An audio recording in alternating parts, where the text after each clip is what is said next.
नमस्कार।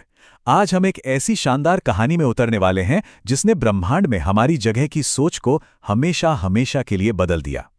ये कहानी है कि आखिर हमने अपने सौर मंडल के रहस्यों से पर्दा उठाया कैसे। ये हजारों सालों की जिज्ञासा और खोज की एक कमाल की यात्रा है।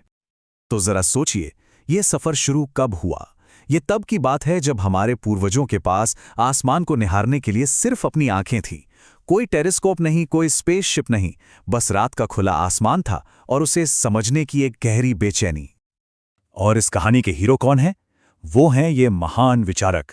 इसे ज्ञान की एक रिले रेस की तरह समझिए, जहां हर धावक अपनी खोज की मशाल अगली पीढ़ी को सौंपता है और हर अगला कदम हमें सच्चाई के थोड़ा और करीब ले जाता है। अच्छा, तो शुरू करते हैं इस रेस के पहले धावक से और समझते हैं उस मॉडल को जिसने 1400 सालों तक इंसानी सोच पर एक छत्र राज किया। दूसरी सदी में एक शख्स थे, क्लॉडियस टॉलेमी। उन्होंने एक बहुत ही सुंदर सिद्धांत दिया। उनके हिसाब से हमारी पृथ्वी एकदम स्थिर है, कहीं नहीं जाती, और सूरज, चांद, सारे ग्रह सब इसके चारों ओर चक्कर काटते हैं। और सच कहूं तो ये बात हमारे रोज के अनुभव से बिल्कुल मेल खाती थी, है ना? हम धरती को हिलते हुए महसूस नहीं करते, पर सूरज को तो रोज आसमान में घूमते देखते हैं। ये आइडिया इतना लॉजिकल लगा कि 1400 से भी ज्यादा सालों तक इसे ही सच माना गया। लेकिन इस मॉडल में एक बड़ी उलझन थी। सबसे बड़ी पहेली थी ग्रहों की वक्री गति। मतलब कभी कभी आसमान में ग्रह आगे जाते जाते अचानक पीछे की ओर क्यों जाने लगते थे। अब इसे समझाने के लिए टॉलेमी को एपीसाइकिल का एक जटिल आइडिया लाना पड़ा। आप ऐसा सोचिए कि ग्रह एक छोटे पहिए पर घूम रहे हैं जो खुद एक बड़े पहिए पर घूम रहा है। इस वजह से ये मॉडल बहुत ज्यादा कॉम्प्लिकेटेड हो गया था। तो अब वक्त है रेस के अगले पड़ाव का और देखते हैं कि कैसे एक विचारक ने एक ऐसा सवाल पूछने की हिम्मत की जिसने सब कुछ बदल दिया। फिर मैदान में आए निकोलस कोपरनिकस। उन्होंने एक ऐसा आइडिया सामने रखा जो उस जमाने में सोचना भी बहुत बड़ी बात थी। उन्होंने कहा, क्या हो अगर पृथ्वी ही केंद्र में ना हो। उन्होंने सूर्य केंद्रीय सिद्धांत दिया। मतलब ये कि सूरज हमारे सौरमंडल का सेंटर है और पृथ्वी तो बस एक और ग्रह है जो उसके चक्कर लगा रही है। और ये बदलाव कितना बड़ा था वो यहां साफ साफ दिखता है। एक तरफ टॉलेमी का मॉडल है, एकदम उलझा हुआ मकड़ी के जाले जैसा, और दूसरी तरफ कोपरनिकस का मॉडल, कितना साफ सुथरा और आसान। सूर्य बीच में और सारे ग्रह अपनी अपनी सिंपल कक्षाओं में उसके चारों ओर।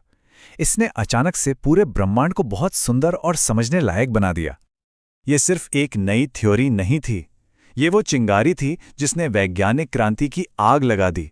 उनकी 1543 की किताब ने दुनिया को देखने और समझने का एक बिल्कुल नया दरवाजा खोल दिया।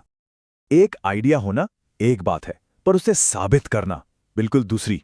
और यहीं पे एंट्री होती है गैलीलियो गैलीली की, अपने एक जबरदस्त नए टूल के साथ।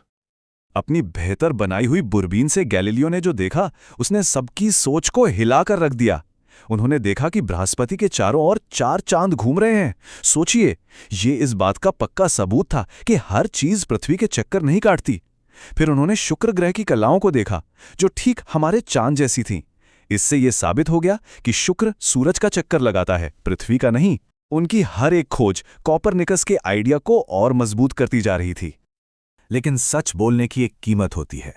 कोपरनिकस के मॉडल का साथ देने की वजह से गैलीलियो का चर्च के साथ सीधा टकराव हुआ, और इस संघर्ष का नतीजा उन्हें अपनी बाकी की जिंदगी घर में नजरबंद होकर गुजारनी पड़ी। तो अब तक हमें यह पता चल गया था कि क्या हो रहा है, लेकिन ये कैसे और क्यों हो रहा था, इसका जवाब मिलना अभी बाकी था। अब मशाल आई जोहान्स केपलर के हाथ में। अगर कोपरनिकस ने बताया क्या, गैलीलियो ने दिया सबूत, तो केपलर ने समझाया कैसे। सालों तक कड़ी मेहनत और हिसाब किताब के बाद उन्होंने ग्रहों की गति के 3 नियम दिए। उन्होंने बताया कि ग्रह गोल नहीं बल्कि अंडाकार कक्षाओं में घूमते हैं, और जब वे सूरज के पास होते हैं तो तेजी से चलते हैं और दूर होने पर धीमे हो जाते हैं। असल में उन्होंने ब्रह्मांड की भाषा यानी गणित को डिकोड कर लिया था। और अब कहानी में आते हैं सर आइजैक न्यूटन। कहते हैं कि एक गिरते हुए सेब ने उन्हें सोचने पर मजबूर कर दिया। एक ऐसा सवाल जो बहुत सीधा साधा था, पर उसका जवाब उसने दुनिया बदल दी। न्यूटन ने वो कर दिखाया जो उनसे पहले किसी ने सोचा भी नहीं था। उन्होंने जमीन और आसमान के नियमों को एक कर दिया। उन्हें समझ आया कि जो ताकत सेब को जमीन पर खींचती है, वही ताकत, वही फोर्स चांद को पृथ्वी के ऑर्बिट में और ग्रहों को सूरज के ऑर्बिट में बनाए रखती है। और वो ताकत थी ग्रेविटी, गुरुत्वाकर्षण, एक ऐसा नियम जो पूरे ब्रह्मांड पर लागू होता है। और बस यहीं से वो रास्ता खुला जिसने हमें सिर्फ आसमान को देखने से आगे उसमें कदम रखने के काबिल बनाया। आज हम जो भी कर रहे हैं वो इन्हीं महान लोगों की मेहनत का नतीजा है। जो न्यूटन ने नियम खोजे थे, उन्हीं की वजह से आज हम सैटेलाइट्स को स्पेस में भेज पाते हैं, जीपीएस इस्तेमाल कर पाते हैं, यहां तक कि मंगल ग्रह पर रोवर भी उतार पाए हैं। ये थियरी से हकीकत तक का एक लाजवाब सफर है। तो आइए एक बार फिर इस पूरी ज्ञान की यात्रा को देखते हैं, ये देखने के लिए कि कैसे हर एक खोज पहले वाली की नींव पर ही खड़ी हुई। ये देखिए, ये पूरी चेन रिएक्शन की तरह है। टॉलमी ने एक मॉडल दिया, भले ही वो गलत था, पर उसने एक शुरुआत की। कोपरनिकस ने आकर दिशा ही बदल दी। फिर गैलीलियो ने अपनी दूरबीन से सबूत दिखाए, केपलर ने उसका गणित समझाया, और आखिर में न्यूटन ने सबको एक धागे में पिरो दिया, गुरुत्वाकर्षण के नियम से।